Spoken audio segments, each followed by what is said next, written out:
పవన్ కళ్యాణ్ అనే నేను.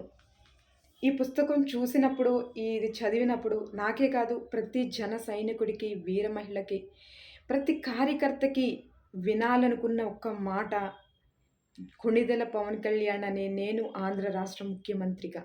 ఇది ప్రతి ఒక్కరి గుండెల్లో వేల కళ్ళతో ఎదురుచూస్తున్న, ఆ సమయం కోసం ఎదురుచూస్తున్న మాటలు.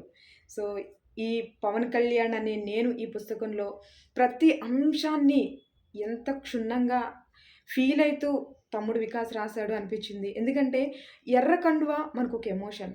గాజు గ్లాసు మనకొక ఎమోషన్. అలాగే అంజనమ్మ గారి వారసత్వంగా వచ్చిన వీళ్ళు మెగా ఫ్యామిలీ ఈ లెగసీని కంటిన్యూ చేస్తారు.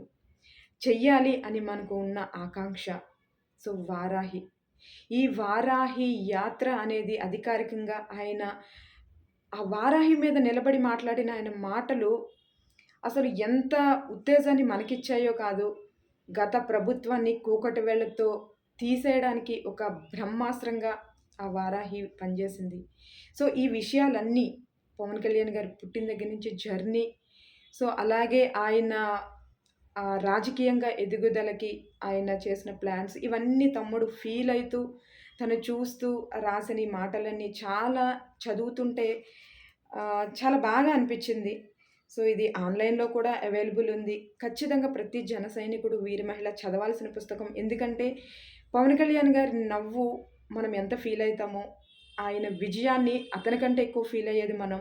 కాబట్టి ఈ రాజకీయ ప్రస్థానంలో అంటే రియల్ లైఫ్ 2 బ్యాలెన్స్ చేస్తూ ప్రజల కోసం ఆయన చేసిన పనుల్ని, రాజకీయంగా కూడా ఆయన చేస్తున్న పనుల్ని మనం చూసాం.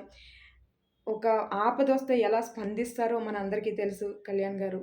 సో, ఈ మాటలన్నీ కూడా తమ్ముడు ఇందులో రాయడం జరిగింది. సో, మీరందరూ ఈ పుస్తకం తీసుకొని చదవాలి. ఒక నాకు చాలా మంచి ఫీల్ అనేది అనిపించింది ఈ పుస్తకం చదువుతున్నప్పుడు. సో, మీరు కూడా చదవాలని నేను కోరుకుంటున్నాను. సో, ఈ మాటే చాలా చాలా చాలా హ్యాపీ అనిపించింది. భవిష్యత్తులో ఆ మాట ఆయన త్రూ మేము వింటాము. So, thank you Vikas.